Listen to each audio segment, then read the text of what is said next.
Shalom semuanya. Ya, sebelum kita mendengarkan firman Tuhan, marilah kita berdoa. Tuhan Yesus, terima kasih Tuhan buat pagi hari ini yang begitu indah. Kami bisa datang bersekutu dengan Engkau. Tuhan, terima kasih Tuhan Yesus. Kami masih diberi kesempatan untuk hidup, yaitu hidup yang harus berguna untuk kemuliaan nama Tuhan. Tuhan Yesus, hari ini kami akan mendengarkan sebagian daripada firman-Mu. Ajar kami Tuhan, untuk kami bisa hidup di dalam kebenaran akan Engkau. Untuk firman-Mu yang memerdekakan kami, biar kami bisa melakukan firman-Mu. Ketaatan di dalam Engkau. Di dalam nama Tuhan Yesus kami telah berdoa dan mengucap syukur. Haleluya. Amin. Hari ini judul khotbah saya yaitu kehormatan Allah atau manusia. Pada umumnya, hampir semua orang sangat mengejar kehormatan dalam hidupnya. Terbukti dari segala usaha yang dilakukan manusia agar bisa dihormati atau dipandang oleh orang-orang di sekitarnya. Bahasa kerennya yaitu gengsi, harkat martabat di masyarakat. Bahkan manusia rela melakukan apa saja agar untuk mempertahankan kehormatannya.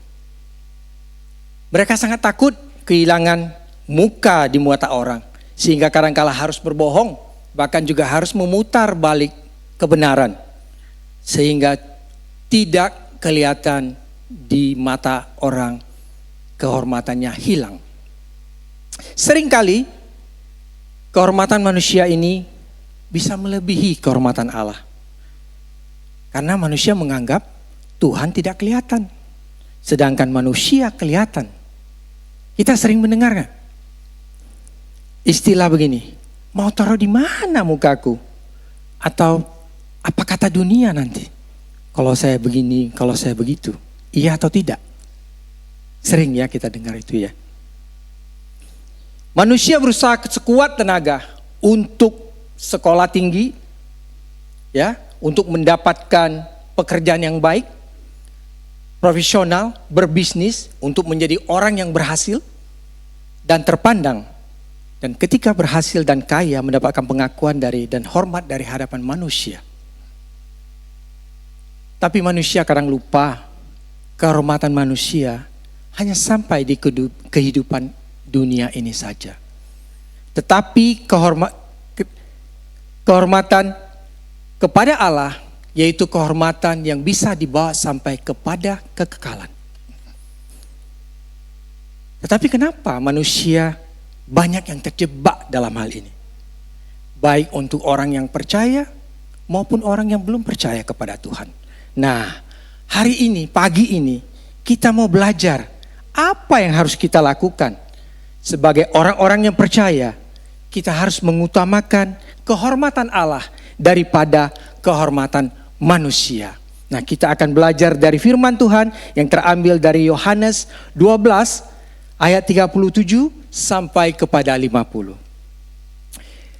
Dan meskipun Yesus mengadakan begitu banyak mujizat di depan mata mereka, namun mereka tidak percaya kepadanya.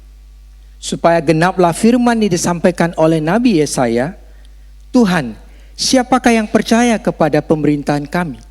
Dan kepada siapakah tangan kekuasaan Tuhan dinyatakan? Karena itu mereka tidak dapat percaya. Sebab Yesaya telah berkata juga, Ia telah membutakan mata dan menikilkan hati mereka, supaya mereka jangan melihat dengan mata dan menanggap dengan hati, lalu berbalik, sehingga aku menyembuhkan mereka. Hal ini dikatakan oleh Yesaya karena ia telah melihat kemuliaannya dan telah berkata-kata tentang dia. Namun banyak juga di antara pemimpin yang percaya kepadanya. Tetapi oleh karena orang-orang Farisi, mereka tidak mengakuinya berterus terang supaya mereka jangan dikucilkan. Sebab mereka lebih suka akan kehormatan manusia daripada kehormatan Allah.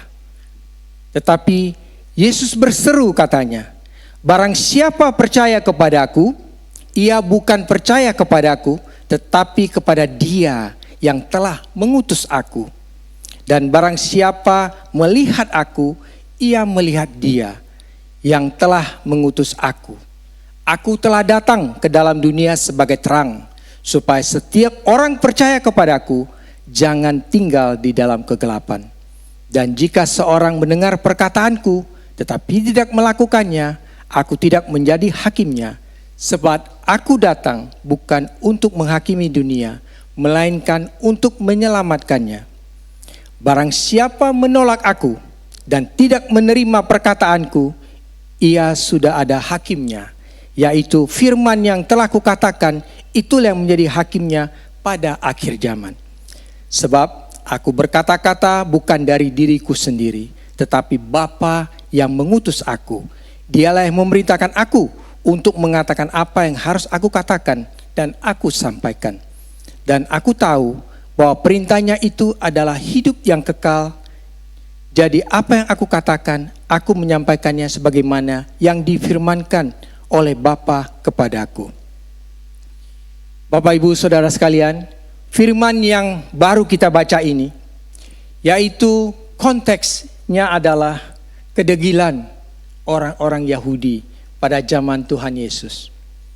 Begitu banyak mujizat yang telah Tuhan Yesus lakukan. Kalau dihitung-hitung, kurang lebih 37 mukjizat yang spektakuler yang pernah Tuhan Yesus lakukan.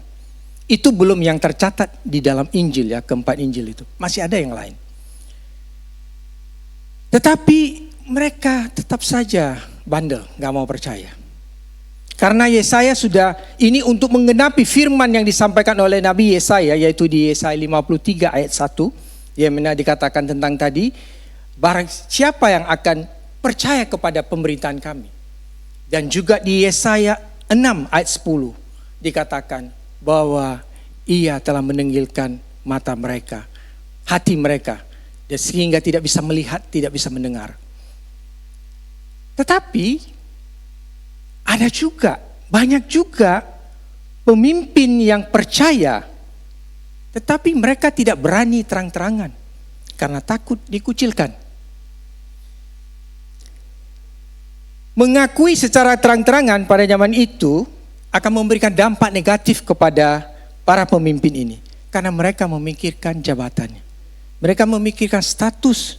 Mereka ingin dihormati manusia lebih daripada dihormati oleh Allah. Rupanya takut kepada orang Farisi ini. Kenapa? Karena orang Farisi telah sepakat. Karena mereka mengatakan bahwa siapa yang percaya kepada Yesus akan dikucilkan. Karena mereka menganggap ini adalah ajaran sesat yang menganggap ajaran baru yang tidak mengindahkan hari Sabat dan menghujat Allah. Itulah pandangan mereka saat itu. Karena Yesus mengklaim dirinya sebagai Allah.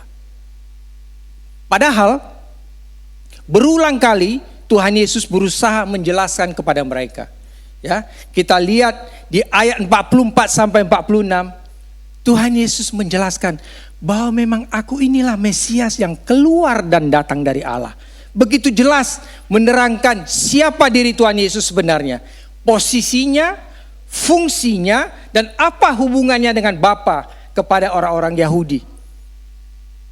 Dan secara tidak langsung dia mengatakan kepada orang-orang Yahudi yang mau percaya kepadanya, engkau tidak salah memilih dan engkau tidak salah percaya bahwa memang akulah Dia Sang Mesias yang bisa memberikan jaminan hidup kekal kepada setiap orang yang percaya kepadanya.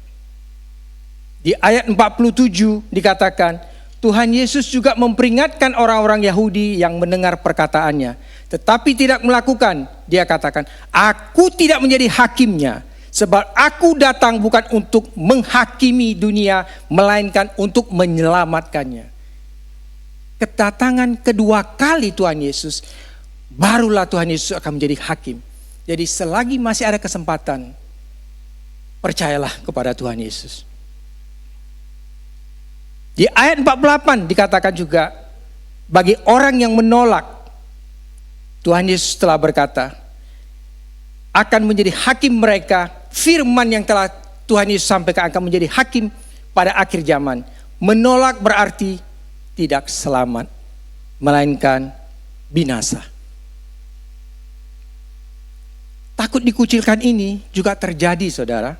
Ya, pada saat Tuhan Yesus menyembuhkan orang buta yang sejak lahir, yang ada di Yohanes 9.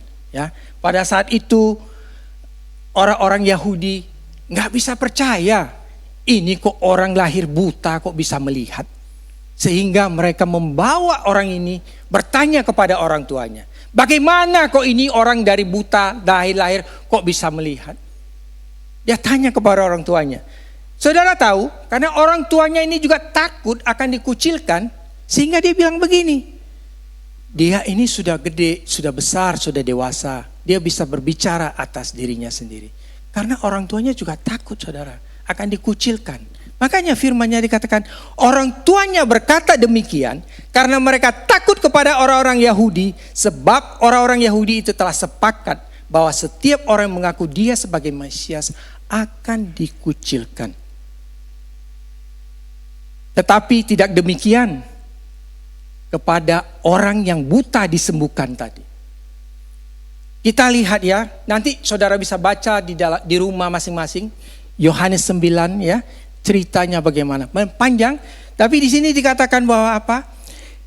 Pertama kali dia disembuhkan Tuhan, ditanya, siapa yang menyembuhkan kamu?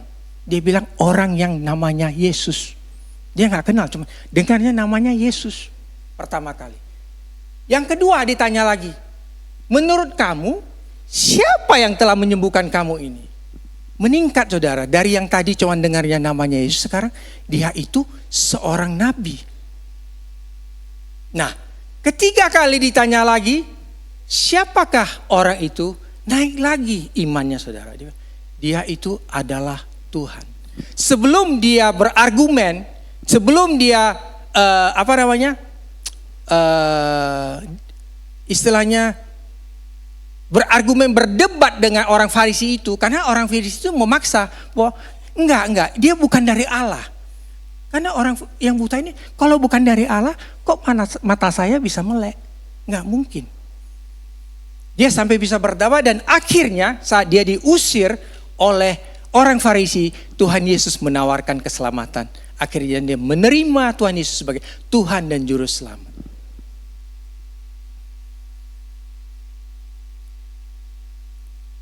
Rupanya dikucilkan ini merupakan sesuatu yang sangat ditakutkan oleh orang Yahudi.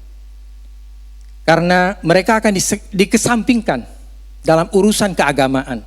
Tidak boleh masuk ke bait Allah dan tidak diizinkan untuk mengikuti perayaan-perayaan keagamaan. Saudara ingat Nikodemus, seorang pemimpin Yahudi, guru Yahudi, yang datang kepada Tuhan Yesus pada malam hari. Kenapa malam hari? Kucuk-kucuk itu datang. Karena dia takut kalau terang-terangan siang-siang hari, habis itu nanti dikucilkan oleh orang-orang Yahudi. Raja Saul di zaman Perjanjian Lama adalah king pertama, Raja Israel. Raja Saul pernah melakukan 2 kesalahan besar dalam hidupnya. Yang pertama yaitu dikala dia mau diserang oleh orang Filistin, dia menunggu Samuel untuk datang. Janjinya 7 hari, kok gak datang-datang. Udah tunggu 7 hari, dari pihak sana sudah wow begini-begini. Akhirnya rakyat pada kocar-kacir ketakutan. Sehingga Saul dengan beraninya mengambil tindakan untuk mempersembahkan korban untuk Tuhan. Setelah dia mempersembahkan korban, Samuelnya datang. Sehingga Samuel mengatakan, apa yang telah kau lakukan ini? Tapi Saul bilang apa? Saya takut. Rakyatku pada kocar-kacir sehingga saya memberanikan diri. Itu yang pertama. Dan yang kedua, di saat Tuhan memerintahkan dia untuk membunuh semua orang Amalek termasuk raja dan seluruhnya, termasuk ternaknya, dia melakukan apa? Dia bunuh yang jelek-jelek, rakyatnya dia bunuh, rajanya ditangkap hidup-hidup. Dan domba sapinya yang gemuk-gemuk dibawa pulang, dikip, alasannya mau dipersembahkan untuk Tuhan. Lagi-lagi karena apa? Karena rakyatnya. Saul, dia mendengar tuntutan rakyatnya manusia daripada perintah Tuhan. Dia takut ditinggalkan rakyatnya, tetapi dia tidak takut ditinggalkan Tuhan. Akhirnya saudara tahu, dia ditolak Tuhan. Bagaimana dengan kita hari-hari ini? Bahwa kita mengaku kita sebagai anak-anak Tuhan. Sudahkah kita sungguh-sungguh mencari kehormatan Tuhan? Atau kita terlalu sibuk dengan kehormatan manusia? Saya percaya satu kali kita pasti diperhadapkan dengan satu situasi di mana kita harus mengambil keputusan. Apakah kita mengutamakan diri kita sendiri, orang lain, atau kita mengutamakan Tuhan? Kita sungguh bersyukur saudara ya, kita di Australia ini tidak ada tekanan, tidak ada penganiayaan, tetapi banyak di luar sana, bahkan di negara-negara yang lain, di belahan sana, banyak anak-anak Tuhan yang dipersekusi, tekanan demi tekanan. Sebagai contoh, karena ketahuan telah murtad, percaya Tuhan Yesus, akhirnya dikucilkan oleh keluarga, bahkan ada yang sampai dianiaya oleh keluarga sendiri dan tidak diakui sebagai anak. Dan kalau kerja di kantor, jabatannya langsung dicopot. Ada juga sebagian orang yang melepaskan bahkan menjual Tuhan Yesus karena takut dipecat. Karena hanya pekerjaan, karena posisi di pemerintahan, sehingga takut bangkrut, takut melarat. Saya mau memberi kesaksian ya. Ini kesaksian dari teman kita yang ada di Brunei Darussalam. Dia adalah sister kita yang ikut dalam Zoom Bible study setiap hari Jumat. Jadi dia minggu yang lalu dia bersaksi bagaimana dia berkenalan dengan Om Agus dari tahun 1999 saudara. Dan akhirnya dia bergabung dengan kita di sini dengan grup Zoom. Dia bersaksi begini, tahun 1999 ketika dia masuk uni, dia adalah lahir seorang Kristen, tetapi di Brunei Darussalam adalah negara Islam. Sehingga dia mendapatkan beasiswa untuk masuk ke uni. Tetapi dalam waktu semester pertama ada isu mengatakan bahwa dia menyebarkan agama Kristen. Yang alhasil adalah dari pamannya sendiri yang telah convert to Islam. Akhir cerita bahwa dia mulai digencet saudara. Gencet tahu ya? Dipersulit. Akhirnya dia mencarilah, akhirnya bisa ketemu dengan Om Agus dan bercerita, akhirnya Om Agus mendoakan dia. Dan saudara tahu, dari pertama kali mau dikeluarkan dari uni, sehingga tidak jadi, karena kuasa daripada doa. Saudara tahu, akhirnya itu dia ditawarkan begini. Kalau kamu convert to Islam or Muslim, your record will be clear tomorrow. Semuanya udah kayak gak ada. Dan plus rumah, kendaraan dikasih saudara. Tapi sister ini bilang apa? No. Saudara tahu, alhasilnya dia bisa menyelesaikan uninya selama 3 tahun. Dan setelah itu, pada saat waktu uni seharusnya dia mendapatkan allowance dari pemerintah. Selama 3 tahun dia tidak dapat apa-apa. Jadi sekitar 1.000 lebih untuk uang buku dan sebagainya. Karena tahu dia itu ada menyebarkan agama Kristen katanya. Akhirnya itu semuanya dibatalkan. Tetapi pada saat dia selesai uni, pemerintah memanggil dia, semuanya dikembalikan kepada sekitar $4.000 Brunei. Itulah yang terjadi saudara ya. Banyak di tempat-tempat ya. Di luar sana orang mengalami begitu banyak persekusi. Ada lagi seorang judo internasional dari Serbia, namanya adalah Nemanja Machov. Dari Serbia dia. Dia diskor tidak boleh main di dalam, karena dia adalah atlet olimpik. Diskor selama 5 bulan tidak boleh partisipasi, karena dia pada saat pertandingan perdana kualifikasi, dia membuat tanda salib karena dia seorang Katolik. Dan diskor, saudara. Dia bilang apa? Saya tidak peduli apakah saya mau diskor, apakah saya mau dipecat, apakah saya mau tidak boleh ikut pertandingan, saya tidak peduli. Karena Tuhan telah terlalu baik dengan saya, dia bilang begitu. Dia tidak menjualnya. Hari ini kita tidak fokus kepada orang-orang yang maksudnya yang belum percaya dan menjadi percaya. Saya percaya kita di semua di tempat ini adalah orang-orang yang sudah percaya Tuhan Yesus. Jadi apa langkah-langkah praktis yang harus kita lakukan untuk mencari kehormatan Allah?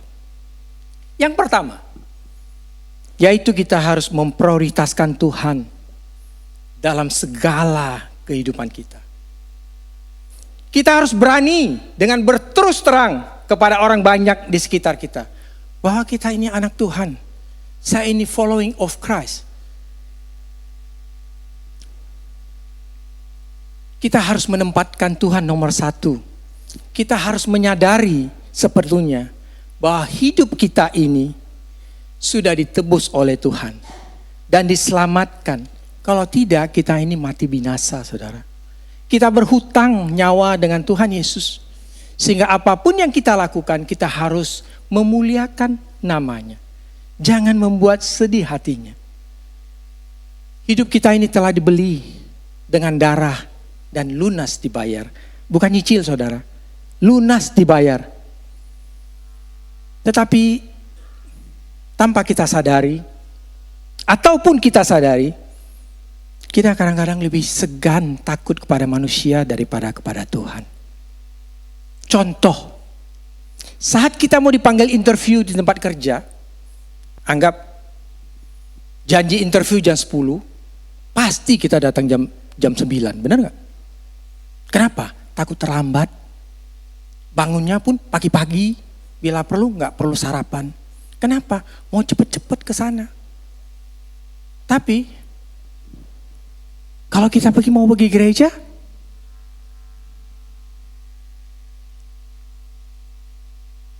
kita gak takut terlambat tuh. Karena kita merasa Tuhan gak lihat kita. Tuhan mengerti, Tuhan peduli. Dan Tuhan tidak menunggu di depan pintu gereja dengan pentungan, "Weh, kamu terlambat," pung. Gak begitu kan? Ya. Ada orang yang pergi gereja bukan karena rindu memuji, menyembah bersama-sama dengan jemaat, tetapi karena sungkan sama pendetanya, sungkan sama Om Agus, sungkan sama Pastor Steve. Atau datang gereja karena yang khotbahnya terkenal, macami, mantap. Kalau yang tidak terkenal, enggak mau.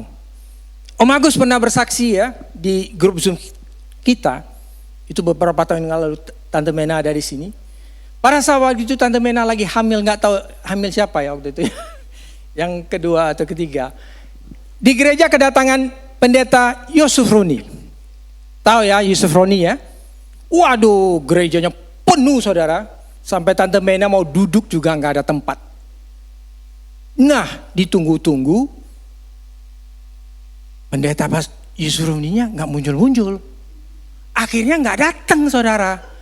Nggak tahu kenapa. Om Agus bilang, "Wah, puji Tuhan," kata Om Agus. Kenapa? Akhirnya orang pada hampir 15%, 25% orangnya pulang, saudara, keluar dari gereja. Sehingga Tante Mena mau bisa dapat tempat duduk.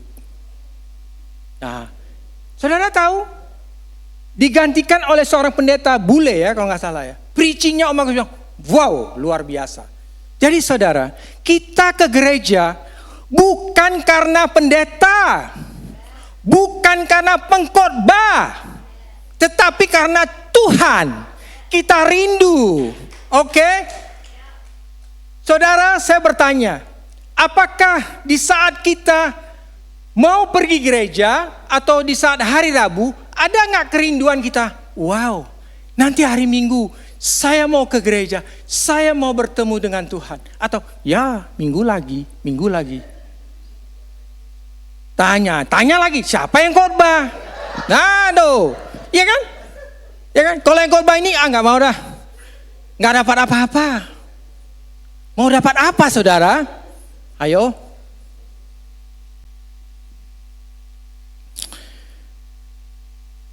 Ada orang Kristen berselingkuh dengan sekretaris, sembunyi-sembunyi, takut ketahuan sama istri di rumah, tapi nggak takut sama Tuhan. Tahu nggak Tuhan itu CCTV-nya di mana-mana, saudara? CCTV Tuhan 24/7 everywhere. Tidak bisa kita bersembunyi dimanapun. Mau baik suami, istri, jangan berselingkuh. Tuhan melihat kita. Tapi kita takut sama manusia, nggak takut sama Tuhan, nggak takut sama dosa. Ada juga orang Kristen yang segan kepada teman yang mengundang pesta pernikahan atau pesta birthday party, whatever lah, di saat hari Minggu. Dia bilang, segan lah. Tapi dia nggak segan sama Tuhan. Kita lebih segan sama manusia. Ada juga orang Kristen yang takut ditolak oleh teman-teman sekitarnya. Takut dikatain, sok suci lu. Terlalu religius. Sehingga membuat orang itu mundur. Kalau kita mau mencari alasan untuk membenarkan diri kita di hadapan Tuhan, pasti selalu kita temukan. Ada aja alasannya. Pinter sekali. Memang ada harga yang harus dibayar di saat kita menjadi orang percaya kepada Tuhan Yesus. Matius 5 ayat 11 berkata, berbahagialah kamu jika karena aku kamu dicelah dan dianiaya dan kepadamu difitnahkan segala yang jahat. Dunia akan membenci kita, saudara, karena kita menyuarakan kebenaran. Kita mengikuti teladan Tuhan Yesus dan firman Tuhan. Kita tuh dianggap aneh dan bodoh oleh dunia. Tetapi Tuhan Yesus bilang kita apa? Berbahagialah. Tim Gustavon mengatakan begini, berapapun harga yang harus dibayar, marilah kita berdiri teguh sebagai umat yang lebih suka menerima penghargaan Allah daripada pujian manusia.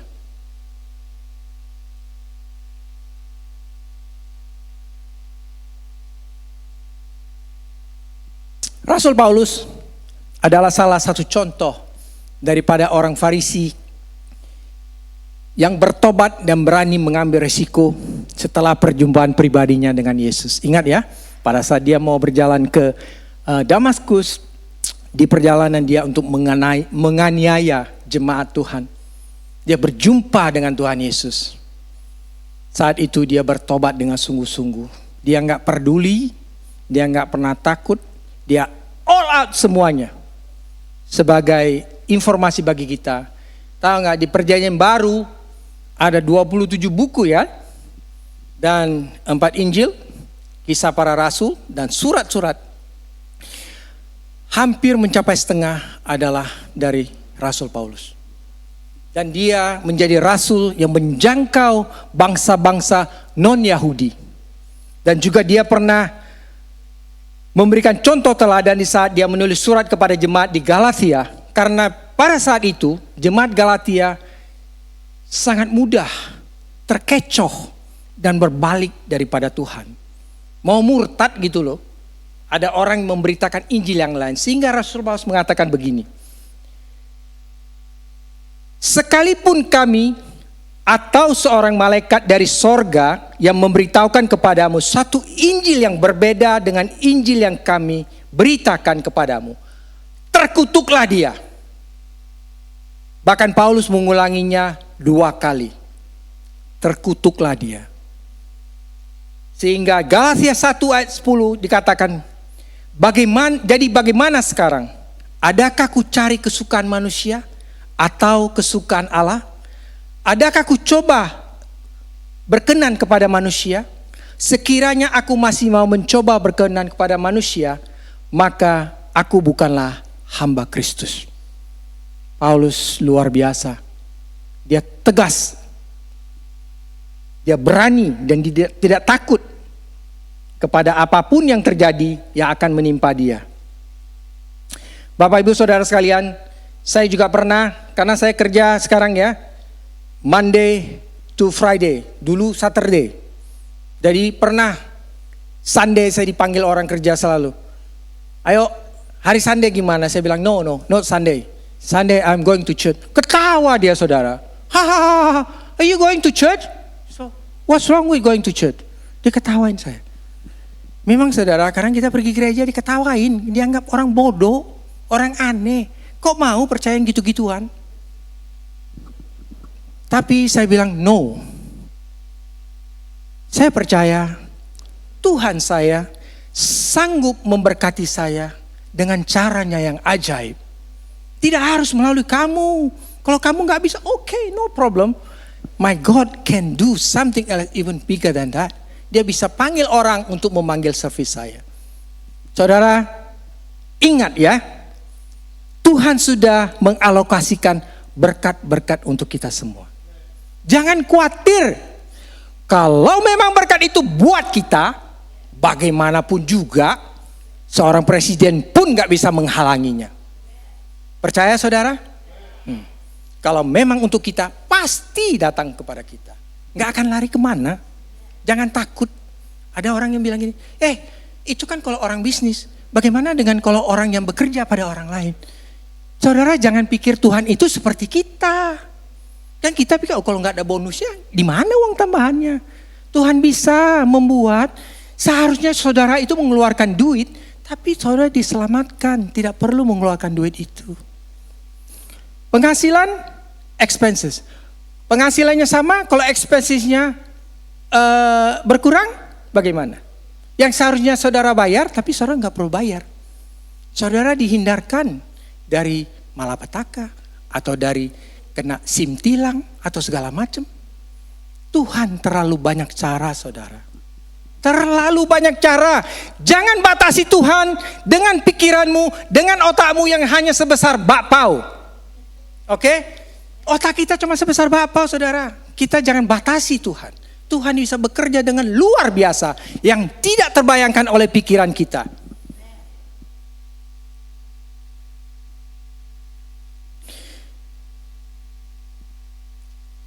Matius 10 ayat 28 dikatakan begini. Janganlah kamu takut kepada mereka yang dapat membunuh tubuh, tetapi tidak dapat berkuasa membunuh jiwa. Takutlah terutama kepada Dia yang berkuasa membinasakan baik jiwa maupun tubuh di dalam neraka. Artinya apa firman Tuhan ini? Kita harus takut kepada Tuhan daripada takut kepada manusia, saudara. Manusia hanya bisa dapat membunuh, habis itu selesai. Tapi Tuhan lebih dari itu.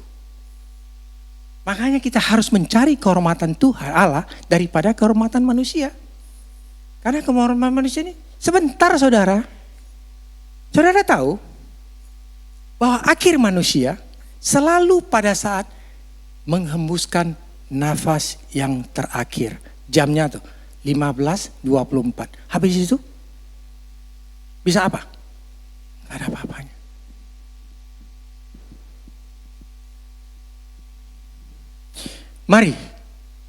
Mari kita memprioritaskan Tuhan dalam segala aspek kehidupan kita. Mari kita buktikan sendiri. Kalau nggak percaya ya, kita buktikan sendiri. Om Agus sering bilang, tak cobain no, kita harus coba sendiri. Memprioritaskan Tuhan di dalam hidup kita. Bukan berarti di saat kita memprioritaskan Tuhan, lalu nggak ada masalah. Semuanya mulus kayak jalan tol. Nggak ada itu saudara. Firman Tuhan mengatakan, kita adalah lebih daripada orang-orang yang menang. Saudara tahu nggak? Pemenang, kita lebih dari pemenang. Wow.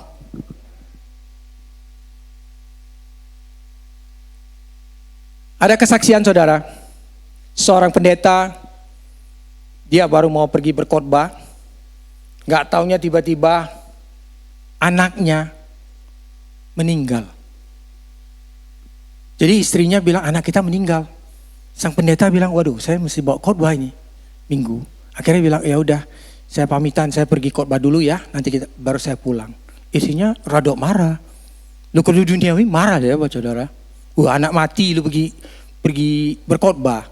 Tapi saudara tahu, di saat pendeta ini berkhotbah dan akhir pada khotbahnya dia bilang begini. Saudara-saudara, seharusnya saya memang tidak ada berada di sini. Karena anak saya sebelum saya datang berkhotbah, dia meninggal dunia. Wow, seluruh gereja, jemaat bilang apa? Kita habis kebaktian, langsung cabut ke rumah Pak Pendeta. Singkat cerita, benar selesai semuanya, akhirnya mereka pergi berkunjung ke rumah Pak Pendeta. Saudara tahu, di saat mereka pergi ke rumah Pak Pendeta, dia melihat anak yang mati ini lagi main sepeda di halaman rumahnya.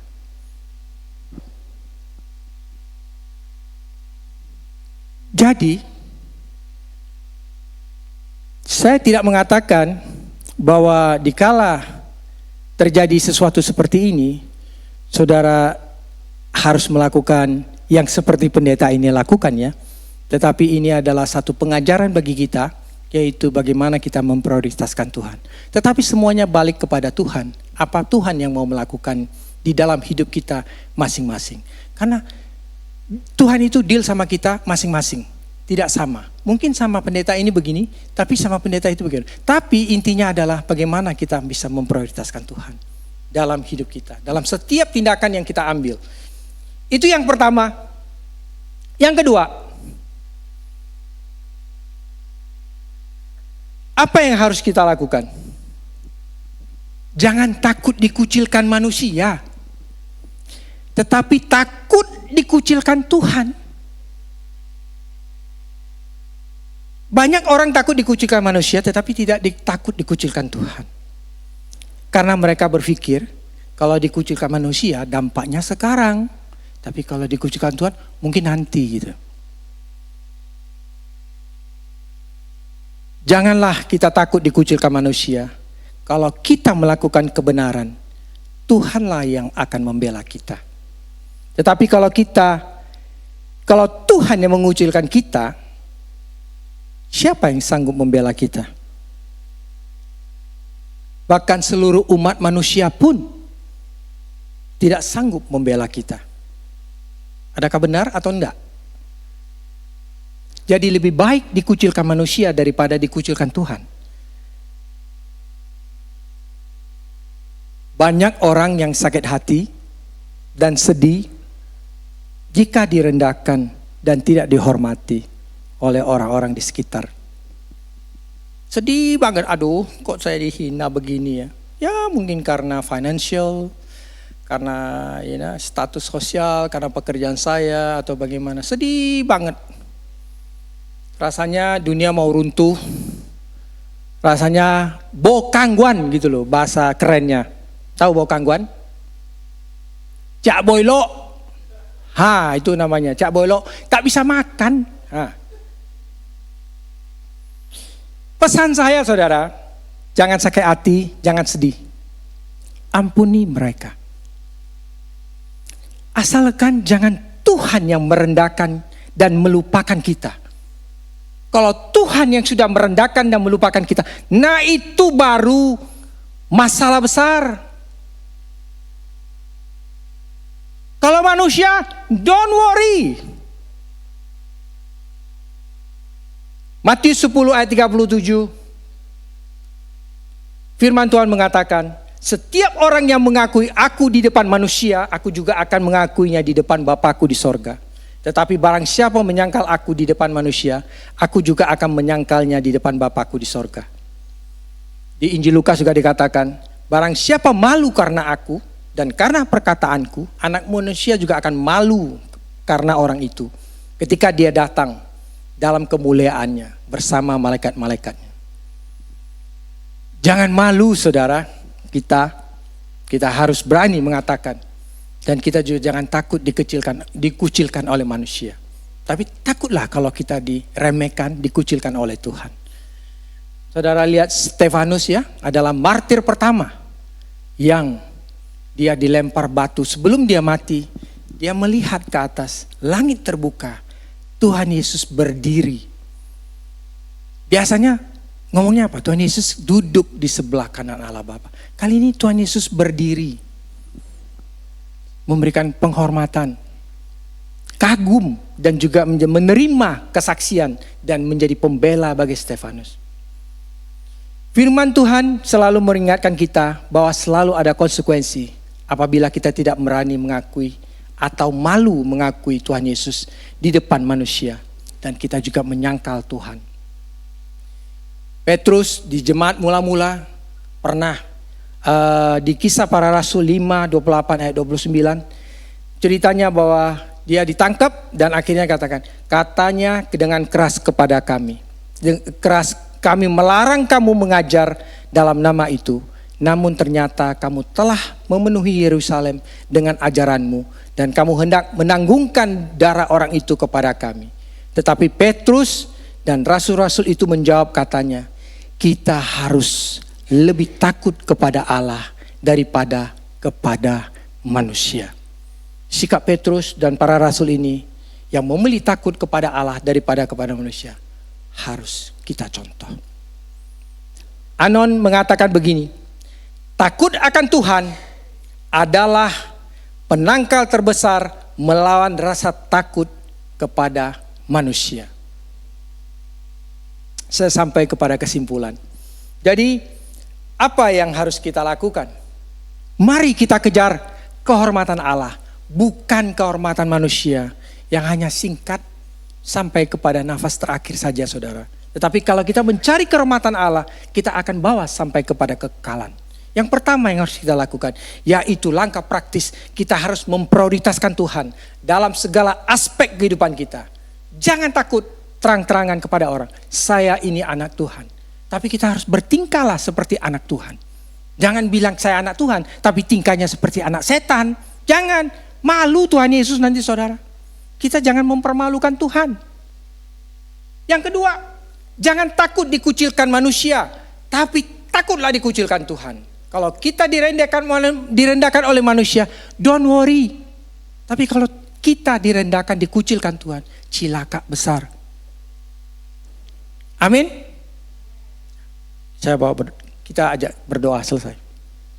Tuhan Yesus, terima kasih Tuhan untuk firman-Mu hari ini yang telah mengajarkan kami banyak hal, Tuhan. Tuhan, biarlah kami menghormati Engkau, Tuhan, lebih dari segala-galanya, menomorkan satu di dalam hidup kami, segala aspek kehidupan kami. Kami mau menghormati Engkau, kami mau mencari kehormatan Allah, karena dengan hormat-Mu Tuhan, ini bisa dibawa sampai kepada kekekalan dan sampai kepada sorga. Tuhan Yesus, ajar kami untuk kami firman ini dimateraikan dalam hidup kami setiap hari, sehingga kami berani melakukannya, karena firman tanpa dilakukan adalah sia-sia belaka. Kami berdoa hanya di dalam nama Tuhan Yesus. Haleluya. Amin.